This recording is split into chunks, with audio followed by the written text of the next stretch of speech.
As President Cyril Ramaphosa and his delegation make their way back to South Africa after a working visit to the United States, questions still linger about how successful the trip was in resetting relations between the two countries. Following what has been described as an ambush in the Oval Office engagement on Wednesday, Ramaphosa has confirmed that the bilateral talks between the countries on trade and investment package deals will continue and are being given serious consideration by the US. In a statement from the Presidency, Ramaphosa welcomed the expected commencement of the trade talks with the US through their respective trade negotiation teams. What could this week's events mean for the two countries going forward? And what did the meeting display to the world? Well, to discuss this, we joined by Professor Thuli Madonsela, Director of the Center for Justice at Stellenbosch University, and Johanna Leblanc, a national security and U.S. foreign relations expert based in Washington, D.C. Ladies, thank you. Thank you very, very much for joining us. We're going to start with Johanna. Professor, we're just sorting out Professor's connection, and we'll certainly get into the questions with her in the interview as well. But Johanna, as a national security and U.S. foreign relations expert based in Washington, D.C., give us your views and your take of what happened in the Oval Office this week. Well, first and foremost, I don't believe that this one meeting between President Ramaphosa and President Donald Trump will be sufficient to reset U.S.-South Africa relations. As you know, the relationship between the two nations have been tense, and it started under President Joe Biden, and obviously it has continued under President Donald Trump.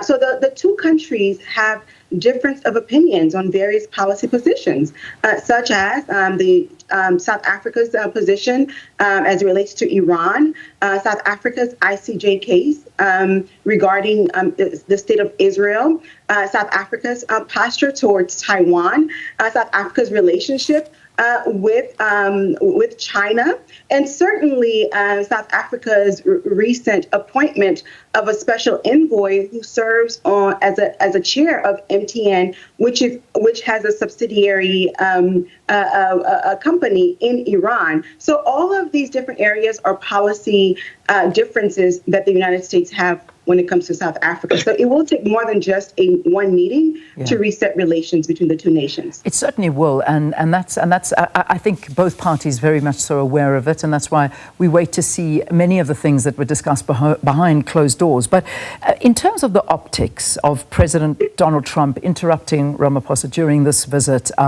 also referring to the bad partners that South Africa has in the form of Russia and Iran, and all of these things, as well as the issue of the white genocide, which I think the team tried to debunk. I'm not sure if they did a good enough job, however, because it is a false narrative, and a lot of the visuals that were also shown are debatable in terms of the photographs that the President Trump had shown, and I think some of them were actually from the DRC, and this was claimed to be from white genocide. But there are lots that are still being discussed. But what do you think that did? How do you think the optics were after that? Well, first and foremost, I wish to applaud Ramaphosa for handling the conversation with President Donald Trump with such diplomacy, right, and with such charisma. I think this is the importance of having a leader who is level-headed, who does not have a hot temper, like we will say here in Washington. And not only that, when it comes to the narrative of white South Africaners being discriminated against in South Africa, it has not been supported by the South African government. But listen, the United Nations has not produced any report on this issue. No international human rights bodies have provided any reports on this. In fact, the United States Congress have been very vocal on trying to understand what's the rationale to actually designate the white South Africaners as refugees here in the United States. So I think the issue of the white South Africaners is something that President Ramaphosa and President Donald Trump will not see eye to eye on, and it will require continuous dialogue. But overall, President Ramaphosa did an incredible job at maintaining his composure at the White House. Yeah, so that's been, a lot of people have been talking to his diplomacy, as you mentioned as well, and his calm, cool and collected manner. But there are others that are saying, and we do need to look at both sides of it, that the team that went there seemed underprepared when it came to this particular topic. The facts weren't given, whereas I think, I think all of us knew that this was coming, but it almost felt that the team that was there were not prepared enough with numbers and statistics to try and back up the fact that it is not in fact a white genocide, but in general it is unfortunately an out of control crime rate, which I think was highlighted and also exposed South Africa for. But do you think Team South Africa were prepared enough to bat this one away? Considering the circumstances, I think Team South Africa did a great job. But what I would have liked to see more of during the conversation was more around trade and investments in South Africa.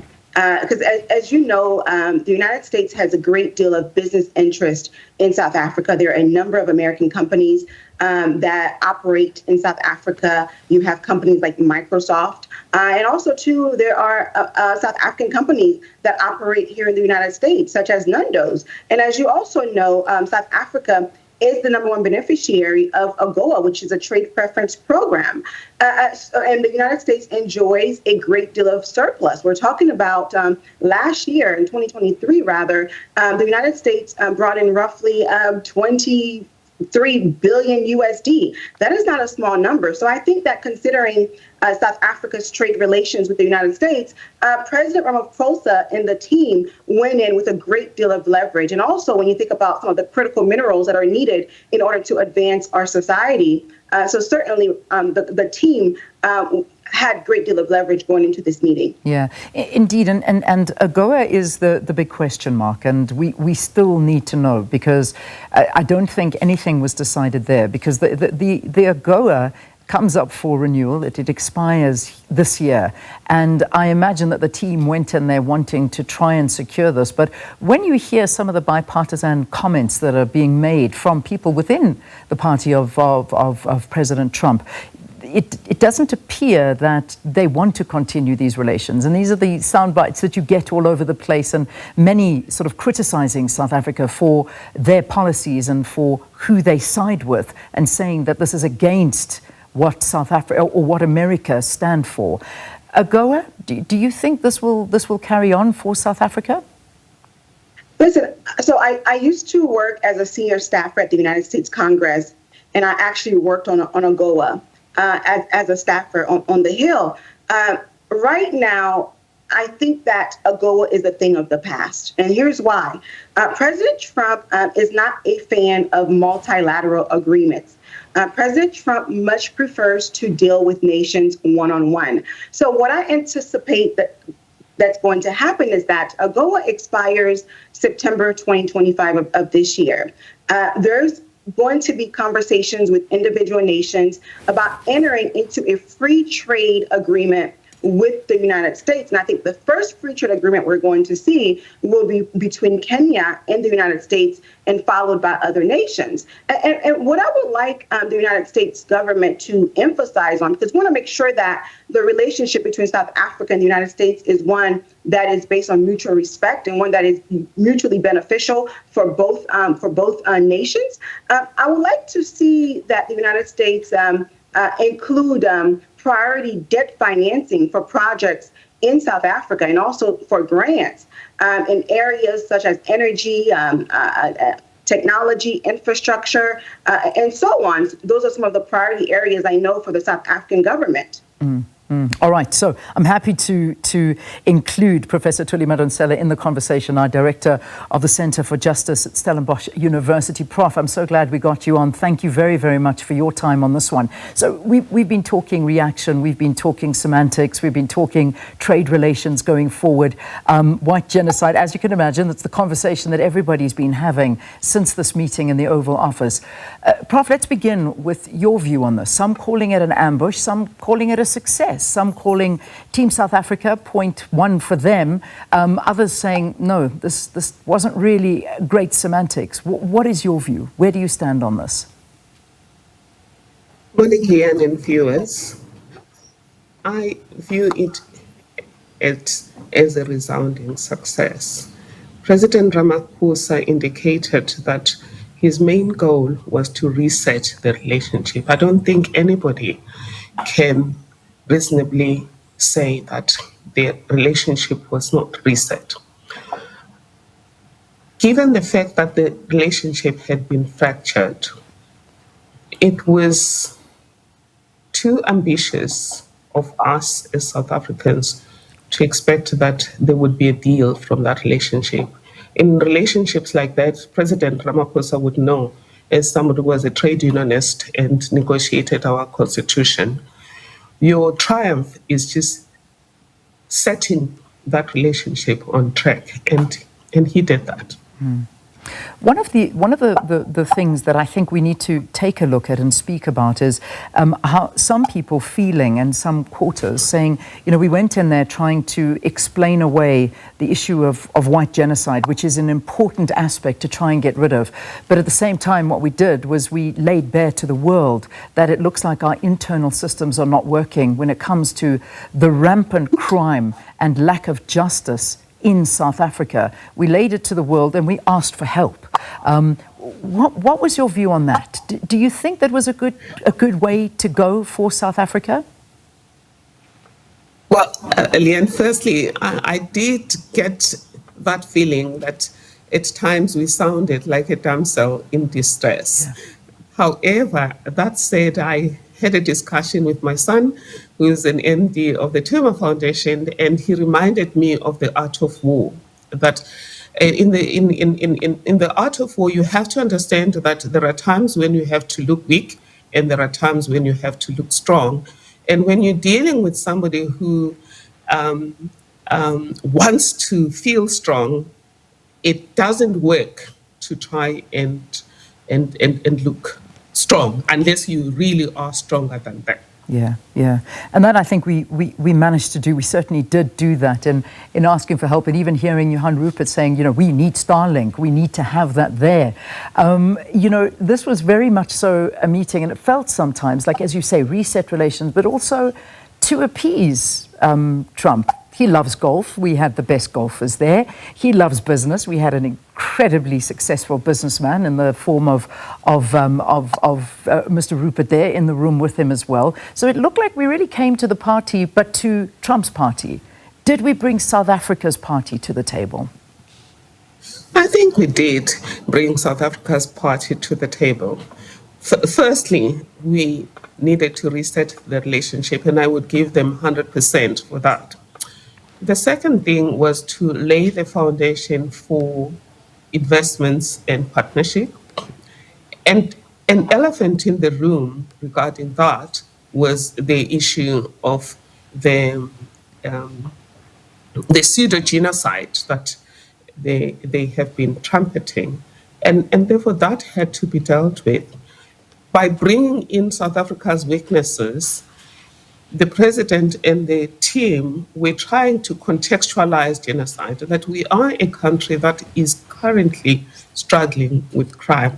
Where I would fault the team is that it didn't do justice to the current Minister of Police, Minister Senzo Mchunu, because we are turning the corner. Yes, crime is still a problem, but post-state capture years, you can see that there is an effort to appoint people based on merit, and there's an effort to ensure that there's accountability for non-performance. Prof, your take on the damage that has been made to South Africa's brand image and laws after President Trump showed an old video of white crosses erected as part of a protest against farm murders, also recently reposted by Elon Musk on his X account. And also the repercussions of seeing Julius Malema singing that song, seeing former President Jacob Zuma also making utterances.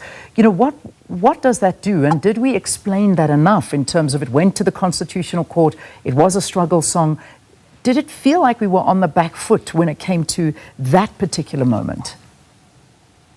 I think, to be fair, Leanne, to be fair, Leanne, I think that one, the brief was not as strong as it could have been to explain that the matter went to the Constitutional Court. It was, I think the approach was to say it's not us. And I don't know if that was strong enough. But that said, perhaps President Ramaphosa was indirectly saying, I don't support the singing of that song. I personally do not support that chant. In fact, on Human Rights Day, I did say that it does contradict the spirit of our Constitution. And I think Parliament should deal with that. But what the President was trying to show was it's not brand South Africa. And that's why he spoke about the GNU being a multi-ethnic, multi-party entity, and that there are those who are still stuck in the past. And I don't think they're stuck in the past.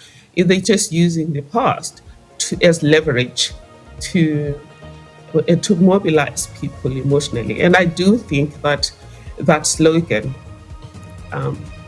is not part of who we are trying to become and what our Constitution wants us to become.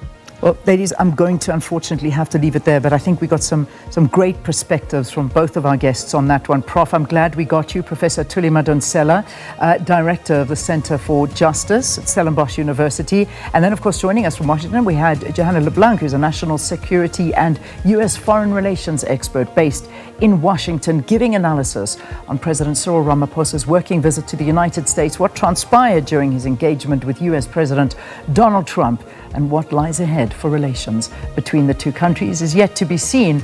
But as guests agreeing, this was a great start, no doubt.